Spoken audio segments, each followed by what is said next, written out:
ఉమ్మడి పెద్దపల్లి జిల్లా స్థానిక సంస్థల ఎన్నికల నిర్వహణపై సంబంధిత అధికారులతో సమీక్ష నిర్వహించిన జిల్లా కలెక్టర్ పెద్దపల్లి జిల్లాలో ప్రశాంతంగా స్థానిక సంస్థల ఎన్నికల నిర్వహణకు పటిష్ట కార్యాచరణ అమలు చేయాలని జిల్లా కలెక్టర్ కోయ శ్రీహర్ష అన్నారు. స్థానిక సంస్థల ఎన్నికల నిర్వహణపై జిల్లా కలెక్టర్ కోయ శ్రీహర్ష మంగళవారం డీసీపీ కరుణాకర్తో కలిసి సమీకృత జిల్లా కలెక్టరేట్లో సంబంధిత అధికారులతో సమీక్ష నిర్వహించారు. ఈ సందర్భంగా మాట్లాడుతూ రాష్ట్రంలో ఎంపీటీసీ, జడ్పీటీసీ, గ్రామ పంచాయతీ సాధారణ ఎన్నికల నిర్వహణ రాష్ట్ర ఎన్నికల సంఘం షెడ్యూల్ విడుదల చేసిందని అన్నారు. 2 విడతలలో స్థానిక సంస్థలను, 3 విడతల్లో గ్రామ పంచాయతీ ఎన్నికలు జరుగుతాయన్నారు. జిల్లాలో మొదటి విడతలో 7 మండలాలు, 2 విడతల 6 మండలాల్లో స్థానిక సంస్థల ఎన్నికలు జరుగుతాయన్నారు. పోలింగ్ కేంద్రాలలో వెబ్ కాస్టింగ్ నిర్వహణకు ఏర్పాట్లు చేయాలని, సెన్సిటివ్, హైపర్ సెన్సిటివ్ పోలింగ్ కేంద్రాలను గుర్తించి అక్కడ అదనపు భద్రతా బలగాలుండేలా చూడాలన్నారు.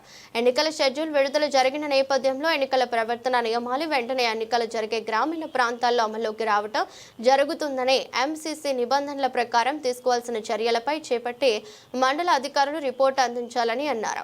ఓటర్లను ప్రభావితం చేసేలా ఎంసీసీ నిబంధనలకు విరుద్ధంగా అర్బన్ ప్రాంతాల్లో సోషల్ మీడియా ద్వారా ఉల్లంఘనలు చేస్తే వారిపై ఎన్నికల కమిషన్ నిబంధనల ప్రకారం చర్యలు చేపట్టాలని అన్నారు.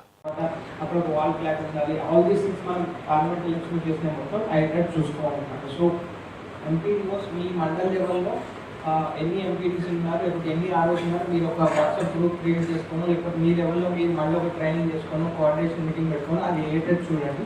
సో వాళ్ళు ఎక్కడ నామినేషన్ తీసుకుంటారు అనేది వెరీ క్లియర్గా ఉండాలి. తర్వాత దానికి సంబంధించిన నోటీసెస్ కానీ, ఎండోర్స్మెంట్ కానీ, లేకపోతే ఇంకా షార్ట్ ఫాల్స్ కానీ వాటి ఎట్లా చేసుకుంటారు అనేది స్టాండర్డ్గా మీరు ఏమైనా తయారు చేసుకోగలిగితే బెటర్, లేకపోతే సీఈఓ గారు మీరు ఏమైనా ఎలక్షన్ కమిషనర్స్ ఇవ్వగలిగితే బెటర్ అన్నమాట. సో అది ఒకటి ఏటెడ్ చూసుకోండి. తర్వాత ఈ నామినేషన్ పేపర్స్ ఫస్ట్ మనం మీకు కంప్లీట్గా ఐడియా ఉండాలి. నామినేషన్ పేపర్స్లో ఏం ఫిల్ చేయాలి, దేనికి నోటీస్ ఇవ్వాలి, లేకపోతే ఫిల్ చేయకపోతే కొన్ని ఖాళీగా ఉన్నా కానీ అంటే ఏమీ లేకపోయినా నిల్లని పెట్టాలో, నాట్ అబుతాను పెట్టాలి, కొన్ని అట్లా గైడ్లైన్స్ ఉంటాయి.